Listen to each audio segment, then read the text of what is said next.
Into the text that we're thinking about, I just want to read a couple of verses from Exodus, because we're thinking about worship, the very thing that God has designed us for.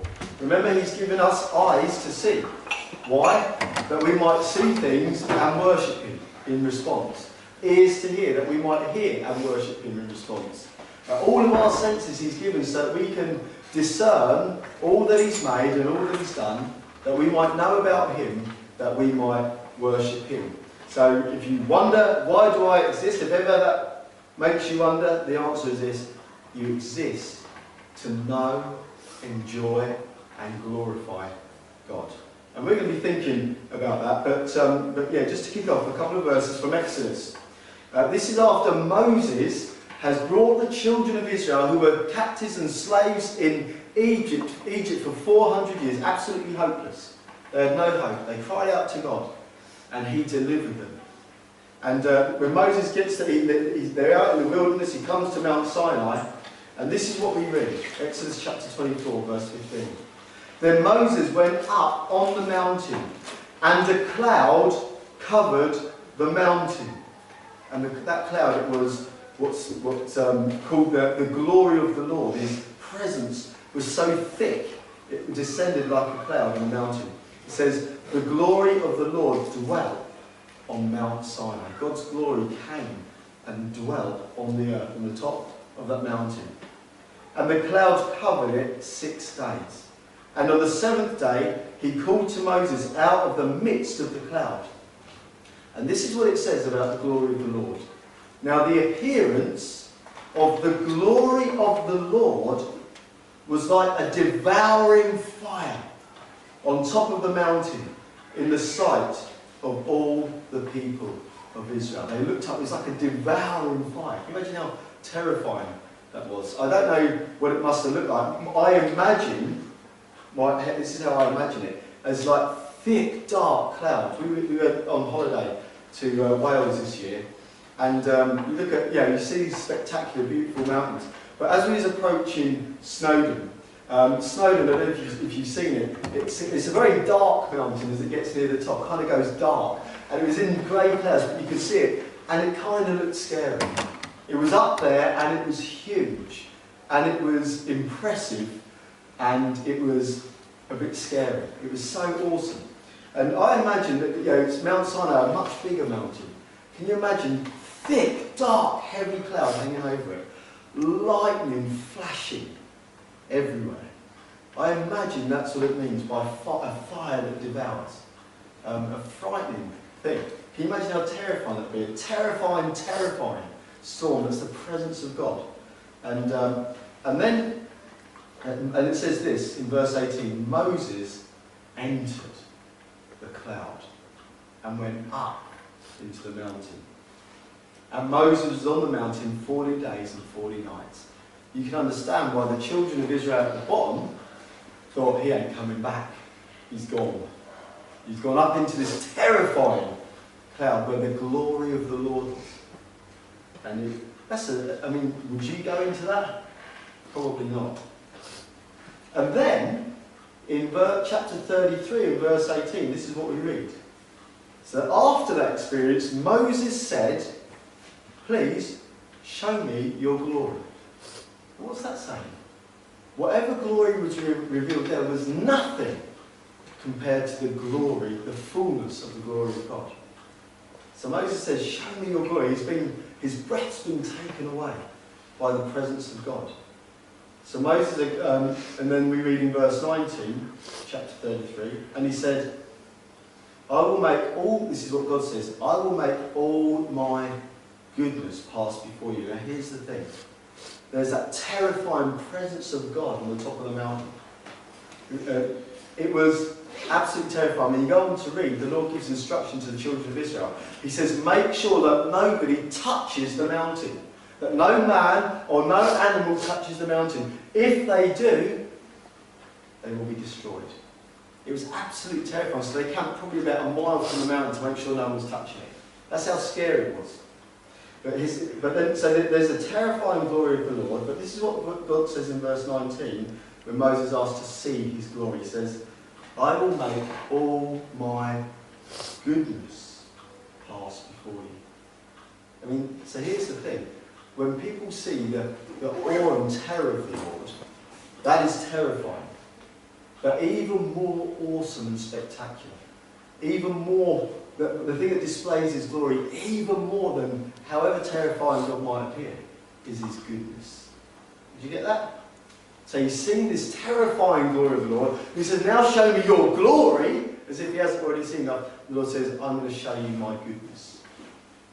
He says, I will make all my goodness pass before you and proclaim before you my name. And this is what he says, the Lord, my name the Lord. And I will be gracious to whom I will be gracious, and I will show mercy to whom I show mercy. And the Lord said, behold, there is a place by me where you shall stand on the rock. And while my glory passes by, I will put you in the cleft. It's like a crevice, a crack in the rock. I will put you in the cleft of the rock. And I will cover you with my hand until I have passed by. Then I will take away my hand, and you shall see my back, but my face you shall not see. So when God reveals the glory of his goodness to Moses, first he has to hide him in the rock of a mountain. Then he says, I'm going to cover you with my hand because you cannot see my glory. But once all my goodness has passed you by, then I'll take my hand away and you will see my back. That's as much as he can see of God's glory. And again, the reason is because no man could see God and live, even his goodness. And here's at least one reason why. It doesn't tell us why his goodness would destroy Moses, but here's the most likely reason. That God is just. And in his justice, he is good. Justice is good, isn't it? It's a good thing. But because in his goodness and in his justice, if he looks upon Moses in his sin, he has to administer justice, which means punishment. So he says, I'm going to cover you. And you're not going to look upon my face. And when I'm past, then you can see the back of my glory as well. That is how glorious, how awesome the Lord is. There's that great song that speaks of the Lord's glory being veiled. And that's what it is. That's why people can go around kind of willy-nilly, not giving any thought to God, because his glory is veiled. But it's not completely veiled. Now in Psalm 104 and verse 31, it says this, may the glory of the Lord endure forever. May the Lord rejoice in his works. And that introduces our theme this morning. Because we're thinking about God's glory revealed in creation. God's glory is revealed in creation. If you want to know how awesome is God, how wonderful is he, and how worthy of praise is he, one thing that we can do is look at creation. And the Bible is replete with psalms that speak about God's wonders, about all that he's made and his creation. And so I'm just going to tell you a couple of things about creation. Okay? In 1989, it was 1989, two Harvard scientists discovered for the first time a kind of a huge block of galaxies. And they called it was so big they called it the Great Wall. And whenever it was written in capitals, the Great Wall. Anyone ever heard of it? Okay? And before that, scientists, they pointed their telescopes up to the universe, they'd seen amazing things, but this totally surprised them. They did not expect to find what they found. That is a cluster of galaxies that showed that the universe is so much more enormously big than they ever imagined. This is how big this wall of galaxies was. Okay, so we live in a galaxy. We've got our solar system. It's our star in the middle, the sun, and our Earth goes around the sun, and then there's other planets that go around the sun. That's our solar system. Then our solar system is a part of loads of other kind of things like that make up a galaxy. It's huge, absolutely huge. But there are loads of these galaxies, and in this one great wall, this wall is so thick. This is how thick it is. It's 15 million light years thick. Okay, so imagine a wall, a thick wall, 15 million light years thick. So just to give you an idea of what that means, it means this. If you've got a fast car or a motorbike, and you rev that right back. You go as fast as you can. You know how scary it is, or in a car when you're going really fast. Your car will probably do maybe 130 if you've got a pretty fast car. Okay? Anyone ever been that sort of speed? Anyone ever been over 100 miles an hour? Of course, on a track somewhere or something like that. Okay, but you know what it's like. It's pretty scary, isn't it? Well, your car goes. Most of you would have done 80, yeah. Yeah, you stuck your head out the window at 8 miles an hour. You know what that's like. Okay? Now imagine your car went not 80 miles an hour, not 180 miles an hour, but 186 miles an hour. That would be really fast. Or imagine doing 186 miles an hour on your motorbike. Okay, that would be pretty quick, wouldn't it? You can't imagine the G's of that. Okay. Well, now imagine you go not 186 miles an hour, but 186 miles per second. Okay, now you're going really fast, right? 186 miles every second. Okay, now imagine you're going 186,000 miles every second. Okay, so now you're travelling at a speed you can hardly imagine. 186,000 miles every second. Okay, you would need to do that for 15 million years to get from one side of this Great Wall to the other. You've got to travel 186,000 miles every second for 15 million years. That's without any toilet stops. Okay? Listen, this is serious, right? Because if you take a toilet stop for 5 minutes, okay, in that time, if you was travelling with someone else, but both doing that speed, on your motorbikes or in your cars going across this universe, at that speed, and you stop for 5 minutes for a toilet break and your mate doesn't, when you get back on the road 5 minutes later, he will have travelled 3,348 million miles in 5 minutes. Okay? It would, so this Great Wall staggered them. You can imagine, can't you? It taken 15 million light years to get across. Well, it was 500 million light years wide. This is one cluster. They were absolutely blown away. That is until 3 months later, February 1990, when they discovered that this one Great Wall was one of a universe replete with Great Walls. So they didn't call it the Great Wall, they didn't spell it in capitals after. It was like, oh, it's pretty ordinary. These are everywhere, all around the universe.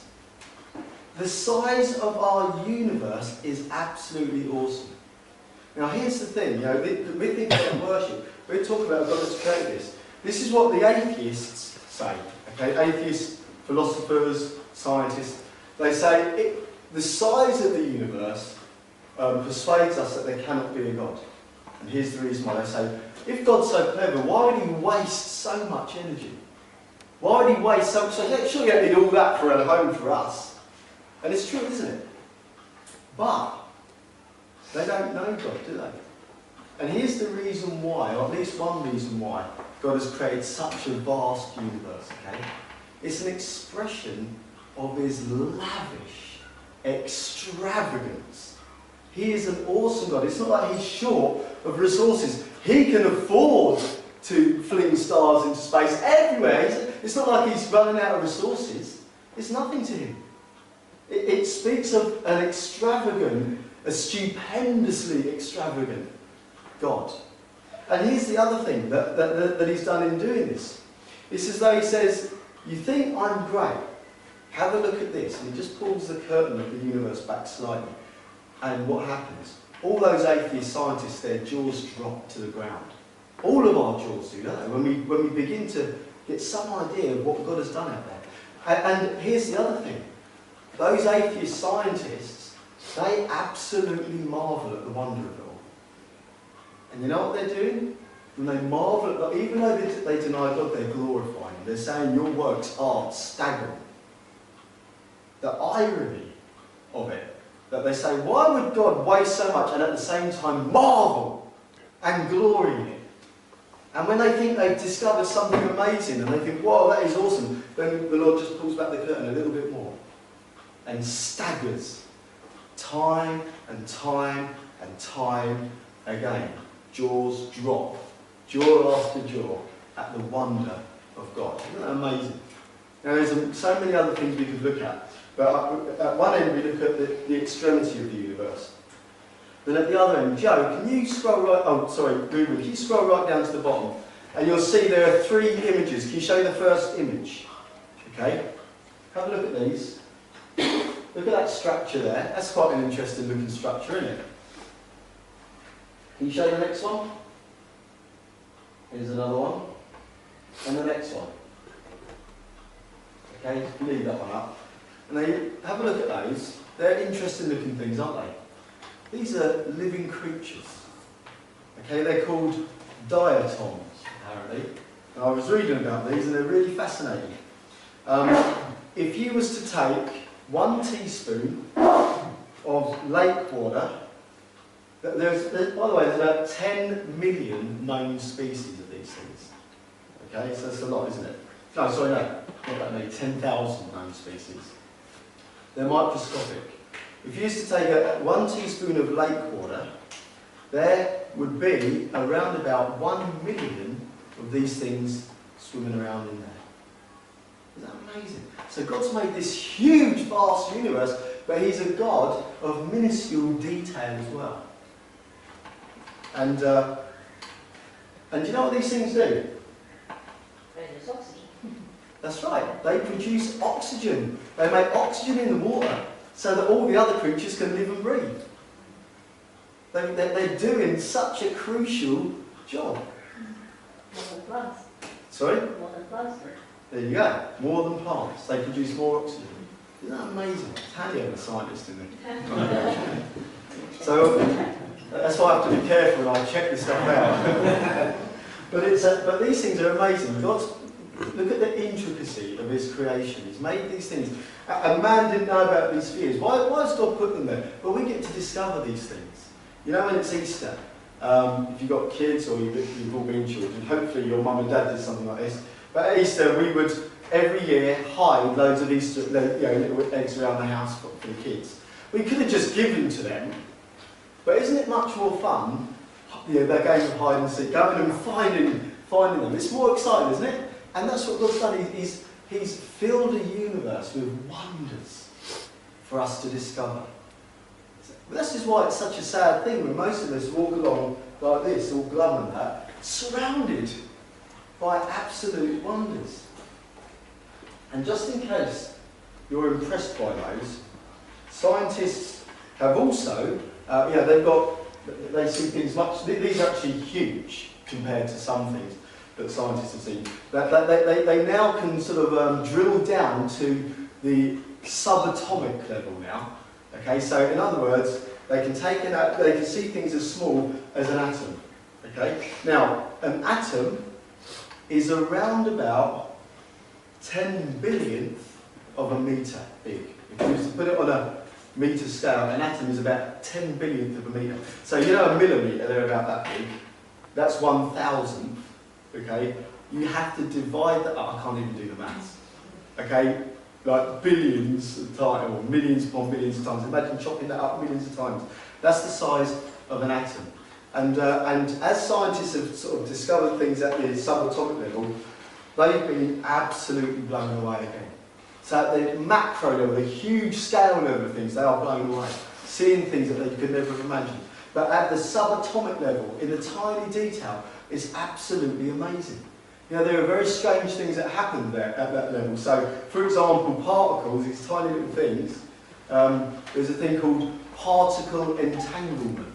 And what happens is, it's where 2 atoms, somehow, either they collide or something, but they get entangled. Now, you can't see anything joining them. But what it means is, from that moment on, they're related to one another in some way. So if you turn one way, the other one will turn the other.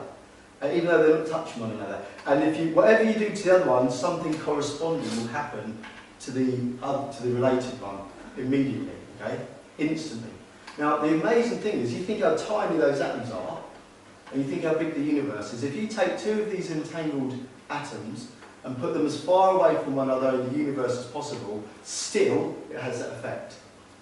How does the information travel all that distance instantly? It's one of the wonders, one of the many wonders of our universe. God has created absolute marvels in this world. We see all the things that we see, and there's billions of other things that we don't see. So we see God's glory, a God who's worthy of praise and worship in the wonder of creation. I'm just looking around. Does anyone know how to turn the heating off in here? No? Oh, well, we'll have to bake. Johnny, if you go into that little cupboard right across to off.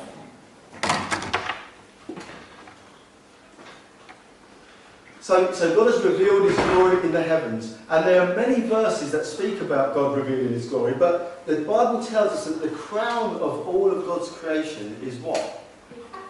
Is us, humankind, man. Okay?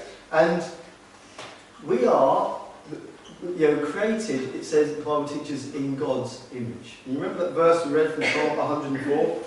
It said, I'll read it again. Well, I would read it if I could find it. May the glory of the Lord endure forever. May the Lord rejoice in His works. We've been made in His image, like Him, to rejoice in His works. So that's something we should do. Look at His works and praise Him, acknowledge His greatness. However, as awesome and wonderful as the works of God are, and they are, and as much as they reveal His glory, we have to admit that there's, because it's great saying, how wonderful God is in making these things, but what about all the bad stuff? Isn't there? There's a lot of bad stuff, tsunamis. I mean, they're awesome, terrifying, but they destroy lots of people. And if you can say God is great in those things, then what about all the bad stuff? And if we're made in God's image, then why is it that we do bad things, don't we? What it is it's like you can see the glory of God, but something's gone wrong. In ancient times, what would happen is if one nation would go against another, they'd capture that nation, they'd enslave them, and in the centre of their cities, very often, they would set up a statue of the leader, of their emperor or whatever. And it would, an inscription was found in one of these that said this: the likeness and the image is found in Syria of our leader, and it said what his name was. It was humans are kind of like that, but it's an image of God, but it's a messed up, distorted image. If you've ever visited, gone to places like Wales and places like that, anywhere like that, in fact, even go to Lewis, it's not so good in Lewis, but and visit some of these great castles. You see, don't you? These big towering turrets and all this sort of stuff, and you think, wow, this must have been amazing in its day.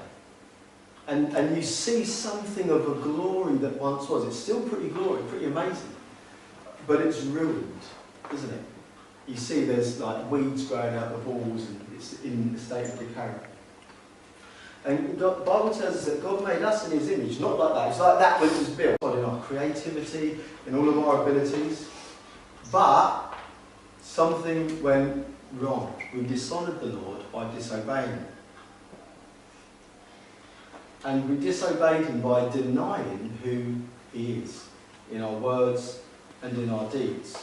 In fact, it was Adam that did that, and he dragged all of humanity down with him.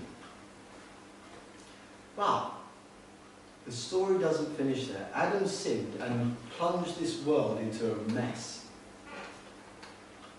But the story doesn't finish there, because God promised that He would send His Son, Jesus, the second Adam. So we've got this second Adam, Jesus, who is also made in the image of God, as a man, that is. But bears the image of man as well. But unlike the rest of men and women, he never sinned. He really does image God in the world. And above everything, we see the good. So because we bear God's image, we bear something of God's glory, but it's ruined to some degree. So we see His glory in the things that we make and in art and all these things. In our appreciation of God, we see his glory. But Jesus imaged that glory perfectly. But above everything else, he imaged the glory of God at the cross. You see, if you remember, Adam, when he sinned back there in the garden, didn't he? And what was his sin? It was a sin of disobedience. Yeah, he was tempted to eat the fruit, and he ate it. He disobeyed God. God commanded him, do not eat the fruit. And by disobeying God, he dishonoured him. And his glory, the image, was somewhat destroyed. Not completely, but somewhat destroyed. And then Jesus, many years later, in another garden, at the prospect of when he was tempted to turn his back on the cross, and he was, wasn't he? There in the garden he prayed, Lord, if there's another way, make it so that your will be done, he said. And so he was tempted in the garden, but he chose to obey. Even to the point of death on the cross. He wasn't tempted by a piece of fruit in the garden. He was surrounded by fruit, or olives at least, but by the cross. He was tempted to sidestep that. If there was another way, but he chose to obey. And in doing that, he displayed the glory of God. And here's the thing. God has created an amazing, vast universe, full of amazing detail and intricacy for us to marvel at, and marvel at it we should praise him for all of those things. But he's also revealed his glory in creating man in his image. We messed it up. And so God never gave up. He could have just screwed the whole lot up then, but he didn't. He's persistent in revealing his glory. He sent his son Jesus. Martin Luther called him the proper man. Yeah, if you want to be a man, you need to be like Jesus. The proper man. If you want to be a human, a proper person made in the image of God, you need to be like Jesus. And Jesus honoured God by his obedience. And that obedience meant sacrifice. And why did he do all of that? Here's the reason why. It tells us in Romans. It was to redeem creation. This creation that God had made. It says in Romans that the whole of creation is in bondage to decay and sin. And God sent Jesus to redeem creation, to make things good again. But it came through sacrifice. And so, just a few applications. What does all this mean for us? Well, it means this. Number one, we should praise and honour God. We should acknowledge his creation. We should take it in. Remember what I was saying earlier, or I prayed earlier, we would see things as if for the first time. And we take it so for granted, the wonder of creation. We try and look at it as if you've never seen it before. Look at this, when you look at the sky and you see clouds moving across, just think how amazing it is. A sun hanging up there in the sky and the stars at night. The beauty of mountains and trees and little creatures, wherever they might be. And acknowledge God in all creation. Remember, God made a physical universe and we're to enjoy it. Enjoy your food with thanksgiving to God. That's one way that we can apply the things that we've learned from God here. But another way, and this is the more important way, is this. God now is in the business of redeeming his creation. At the moment, he's redeeming mankind. And he did that through sacrifice. And he did it by obeying. And he calls us now to join him in this redeeming work. And it requires for us sacrifice and obedience too. And it's as we sacrifice and obey, we bring him glory, just like Jesus. That's the way that we do it. And we can think, well, this is a real tough thing, why has it always got to be sacrificed? But think what Jesus' sacrifice achieved. The wonder of eternity that we have within. And not just that, you think about your life. If you come to know the Lord, do you think about what the Lord has saved you from? Can you imagine how many sins you would have committed had the Lord not intervened? There would be a whole load more sin in the world than in your life. Can you imagine how much regret you would have in your life had the Lord not intervened? Can you imagine where you would be had the Lord not intervened?